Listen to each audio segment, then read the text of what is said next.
guys, we're back again with another video. This one today that we're going to be talking about is how do you modify research and projects for those special needs students in your classroom.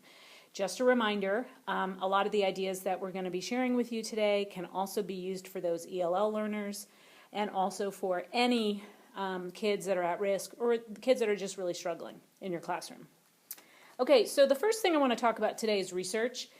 What I've found over the years is that when you take a group of kids to the media center, to the computer lab, and you're asking them to do research for a paper that they're writing, an essay, or if it's a project of some sort that they're doing, a lot of times special needs kids and struggling, learners, they don't even know where to begin with the research. And a lot of times the things that they're writing down on their index cards or the things that they're writing down on their bubble sheets or their graphic organizers are just really unimportant facts that we don't want to know.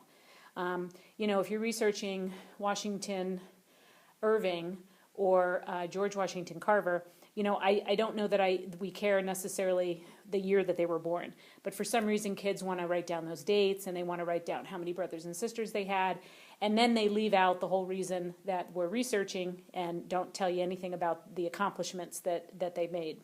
So what I have found is that if you can give kids a structured template when they have to go into the media center to do research or go on the computer, it really helps them to zero in on, okay, I have to sift through a lot of information and I need to know exactly what am I looking for and what does the teacher want me to write down? What is the important information?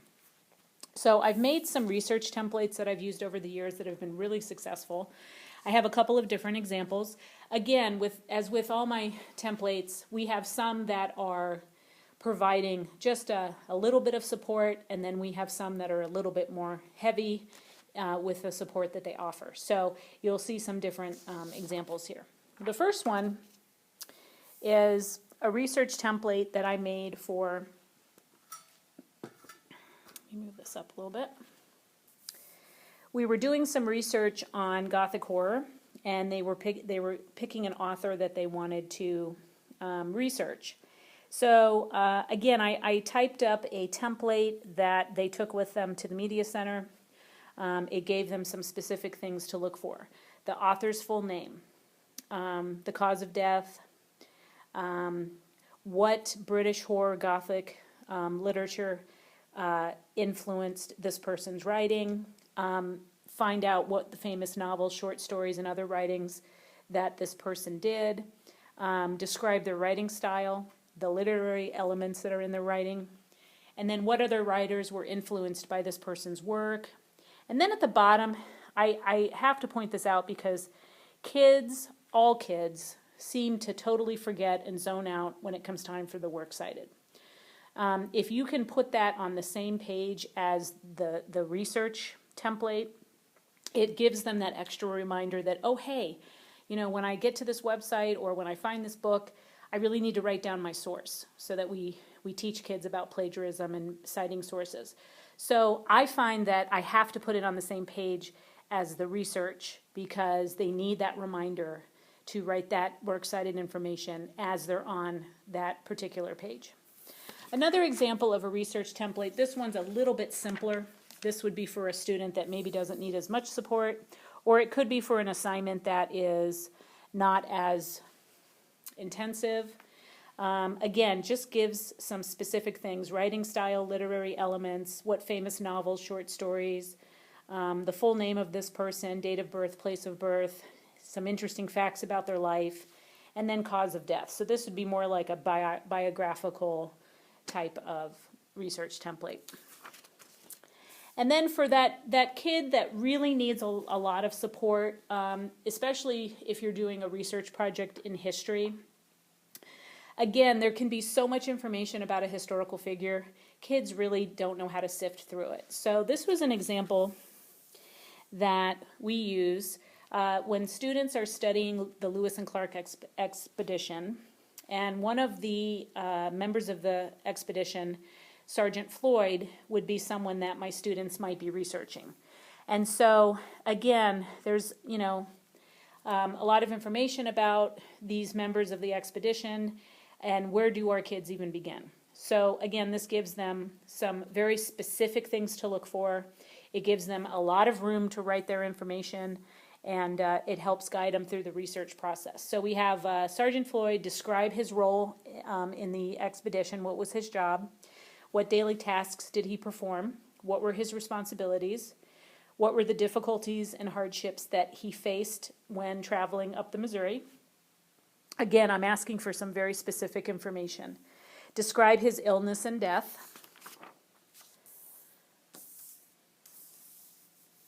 What remedies did the Corps try to use to treat Floyd's illness? When and where was he buried? Describe the burial ceremony. List any remedies, medicines, or plants used by the Corps to treat illnesses or injuries. And then dates to research. So we want to know, you have to tell kids, okay, find this date. We want to know the date that Floyd joined the expedition. We want to know the date that Floyd and the Corps started traveling up the Missouri River. And I'm even telling them where they can find that. Again, it's not, a surprise. So help kids to sort of locate that information. And then the last page of this was the date that Floyd first complained he felt ill, the date he died, and the date he was buried. And again, all of that can be found, as we pointed out, in Floyd's journal. So again, this would be a real good example of a research template that you can offer for those kids that might be struggling and not know how to get started on that research. Now I want to move on to talking about projects. In social studies, we have a lot of projects. We're very project-based, which is fantastic.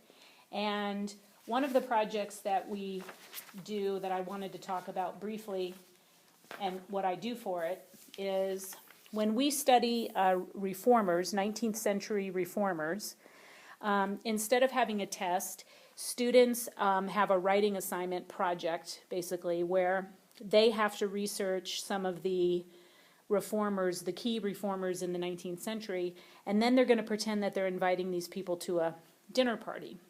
And they have to write a synopsis of the dinner party, and they have to use dialogue, and they have to explain what the reformers would be discussing with one another. And they also have to do a seating chart, a seating arrangement. So the first thing that I always presented with students was they were oftentimes confused when the directions were written to explain to them how to draw out the seating plan.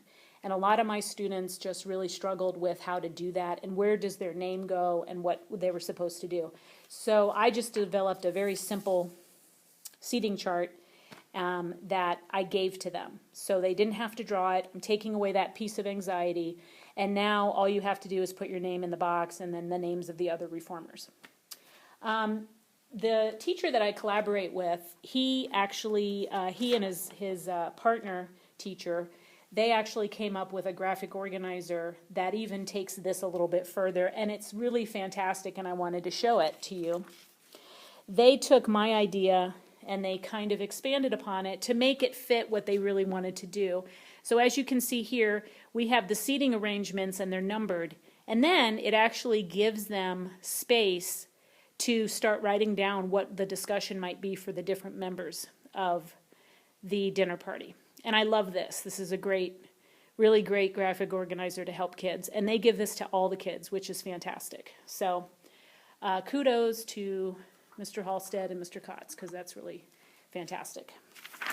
Another thing that I like to do when they have to begin writing is I don't want my kids to have to pull out this information from memory, because a lot of my students have long and short-term memory difficulties.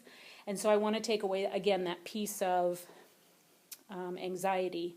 I know my students have learned the material, but they need a little bit of extra support in how to demonstrate their learning. And I'm not, quizzing them or testing them on memorization. I really just want them to put the pieces together. So one of the things that I do in addition to the seating chart is if students have their own set of notes on the reformers, that's fantastic. But I also have my own set of notes that I created for my students, and I give them this as well.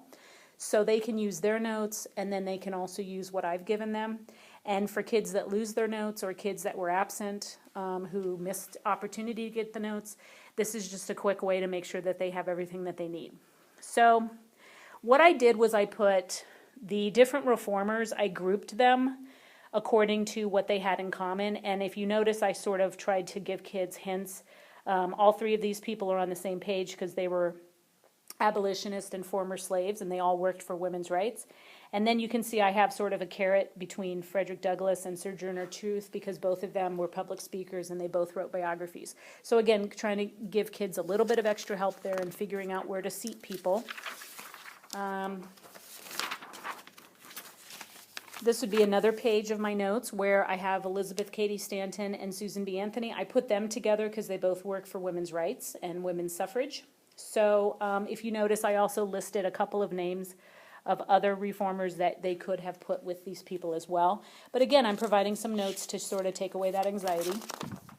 And then my last page here, we have two people that worked for educational reforms, Horace Mann and Prudence Crandall. So again, giving them some good information. But if you notice, it's not a lot of information on each person. It's just enough that they can do some writing, but it's not overwhelming. So in addition to my notes and to my seating chart, the other thing that I like to help kids with whenever it's an essay project or any kind of an essay test or assignment is, again, that writing template. So I have an example of one of the templates I use. I actually have several for this assignment, but this is one that I was actually able to kind of pull out on short notice. But if you notice here, it's sort of, we're using the fill in the blank method. I'm also using those transition words like next, finally, as you can see, sort of closing it up. I'm still expecting the kids to do a lot of the writing themselves, but we're giving them that structure. We're giving them that scaffolding to take away some of that anxiety. Remember, a lot of these kids don't even know where to begin when it comes to writing, so you really want to give them like a topic sentence, help them with the conclusion, and help them with those transitional phrases and those transition words. One more thing to show you before we stop today. Kind of going back to what we talked about with the Lewis and Clark expedition. One of the projects that the kids had to do for the expedition that they could choose from was to create a journal, very much like Lewis and Clark's journal that they would have created for the expedition. And what I find is when kids choose this particular assignment for their project, they don't really know not only where to begin, but they don't know what it looks like. They don't know the format. So I actually typed up my own version of Meriwether Lewis's journal. I just took some events and some dates from some information that I had in a book, and I typed up a journal, and I show this to the kids as an example. It's really important to give kids examples. If you are assigning a project, you really should have an example, a completed example of each type of project choice that you're giving kids. They really need to see a final product so that they can kind of, again, it goes back to visualizing. They really need to visualize, okay, what does the teacher want? What are they expecting? What does the final product need to look like? And then from there, it gives them some visualization and they can work up to that point. So again, just another example of a project choice that kids had, and I was providing an example to help them get started. Okay, well, that's about it for this video. I want to thank you guys for watching and hanging in there with us, and we hope, as always, that these ideas will help you in your classroom.